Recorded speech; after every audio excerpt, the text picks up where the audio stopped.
Au nom du Père, du Fils et du Saint-Esprit, chers frères et sœurs, cher Guillaume, en ce jour où tu vas prononcer des engagements pour toute ta vie, en suivant les conseils évangéliques,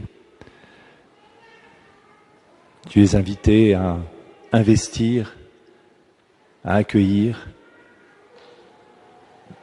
plusieurs dimensions dans l'engagement que tu fais. La mission du Christ, d'abord, sa rédemption commence par l'incarnation. Et un frère consacré, c'est-à-dire totalement dédié au Christ et au service de l'Église, doit s'engager à assumer cette incarnation. Tu n'es pas ordonné, exerçant au nom du Christ tête son sacerdoce. Tu n'es pas diacre, identifié au Christ serviteur de ses frères. Tout simplement, tu es invité, en raison de ton baptême, à aller jusqu'au bout de ce que cette consécration baptismale signifie. Un don radical de soi, une suite du Christ pour le salut de tes frères et sœurs en humanité. L'incarnation, c'est-à-dire d'abord habiter ce monde comme le Christ lui-même l'a investi, par son amour, dans les moindres détails de son existence cachée à Nazareth. Oui, l'évangélisation du monde commence par cette vie en retrait, effacée.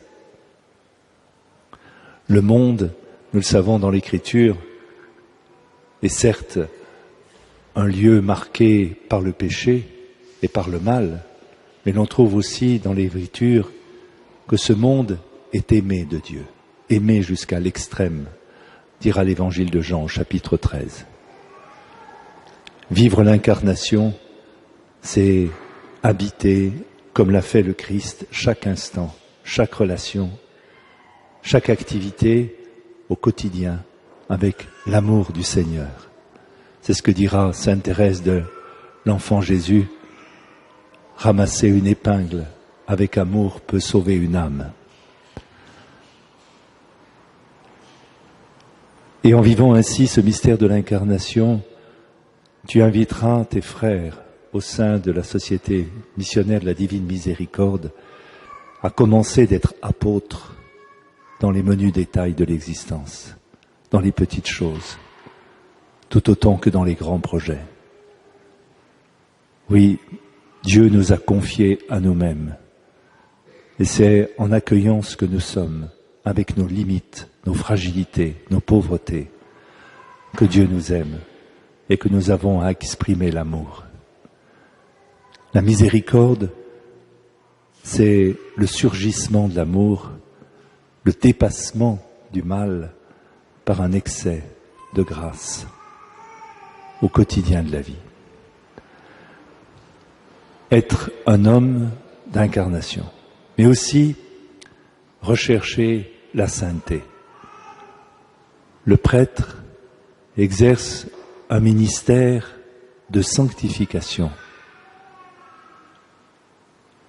Le prêtre, chargé d'annoncer le Christ aux hommes, d'enseigner la pensée de l'Église, d'animer en la présidant la communauté chrétienne et l'homme aussi des sacrements.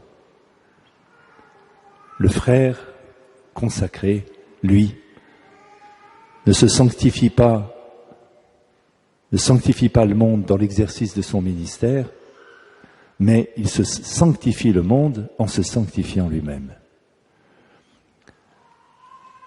Oui, tout ton exercice, Guillaume, sera une recherche de la sainteté. Je me rappelle cet échange qu'il y avait entre un prêtre et un catéchumène. Le prêtre disait au catéchumène, « Ne pensez pas que l'Église soit faite de gens parfaits, et si vous rentrez dans cette communauté, vous découvrirez bien le contraire. Non, nous sommes des pauvres types. Nous sommes marqués par le péché. Nous sommes marqués par la fragilité. Et tout notre effort, c'est sans cesse, jour après jour, dans une recherche constante du Seigneur, de se purifier, de se convertir.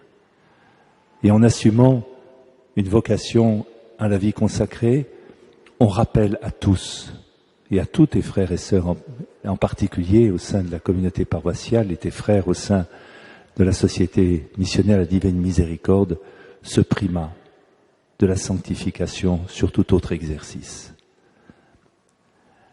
Le saint n'est pas celui qui se trouve sous les feux de la rampe, au devant de la scène. Il est souvent en retrait, à l'arrière-fond. Et il est traversé par une lumière dont il désigne la source qui est le Christ. Oui, en t'engageant aujourd'hui au sein de cette communauté nouvelle, tu prends aussi la décision de rechercher la sainteté, de la vivre totalement, de faire, j'allais dire, vœu de sainteté. Comme chacun de nous, sommes appelés en raison de notre baptême, mais de le signifier d'une manière plus particulière à travers les conseils évangéliques. Non pas de rechercher la sainteté pour soi-même, mais pour aider les autres à se tourner vers le Seigneur, à marcher vers le Seigneur. Et puis, s'engager comme frère consacré au sein de la communauté, c'est non seulement honorer l'incarnation et la sanctification, mais aussi apprendre, et j'utilise un mot qu'on utilise au Québec, à frérer, à devenir des frères. Le mot frère apparaît tardivement dans l'Évangile. Jésus choisit des disciples, il en fait des serviteurs, puis il en fait des amis. Je ne vous appelle plus serviteurs, mais amis. Et au terme de son parcours terrestre, après la résurrection, Jésus utilise abondamment le mot de frère, comme il le dira à Marie-Madeleine, je t'envoie vers tes frères. Adolphein. Ça veut dire que le Christ, qui nous fait rentrer dans l'intimité et dans la communion avec le Père, nous apprend jour après jour à devenir des frères, à se recevoir comme frères.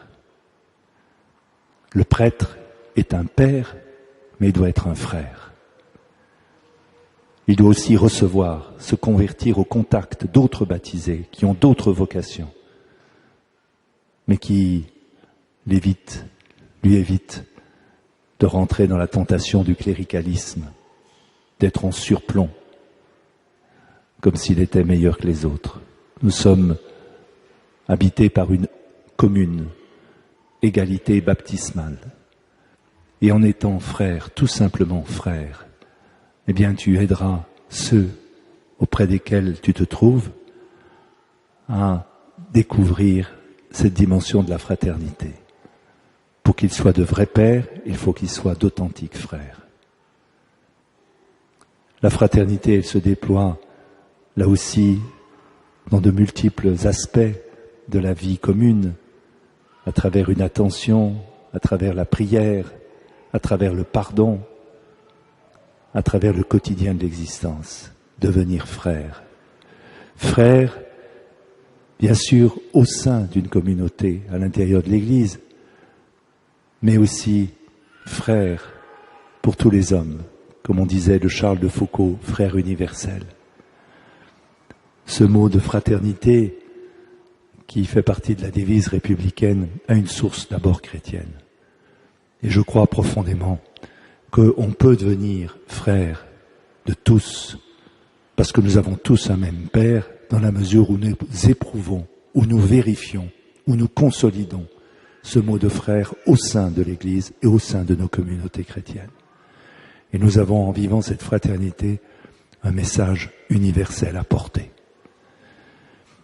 Oui, tout à l'heure, en te présentant devant le Seigneur, et en te présentant à la communauté qui t'a porté, qui te porte dans sa prière, demande au Seigneur d'habiter toutes ces dimensions d'incarnation, de sanctification et de fraternité. Nous prions pour que cet engagement par lequel tu t'offres à Dieu et par lequel l'Esprit Saint saisit ton être pour le rapporter au service de tes frères et de l'Église, que cet acte d'engagement puisse porter du fruit et un fruit qui demeure. Que le Seigneur te bénisse, qu'il soit ta lumière, ta consolation et ta paix, lui qui règne pour les siècles des siècles.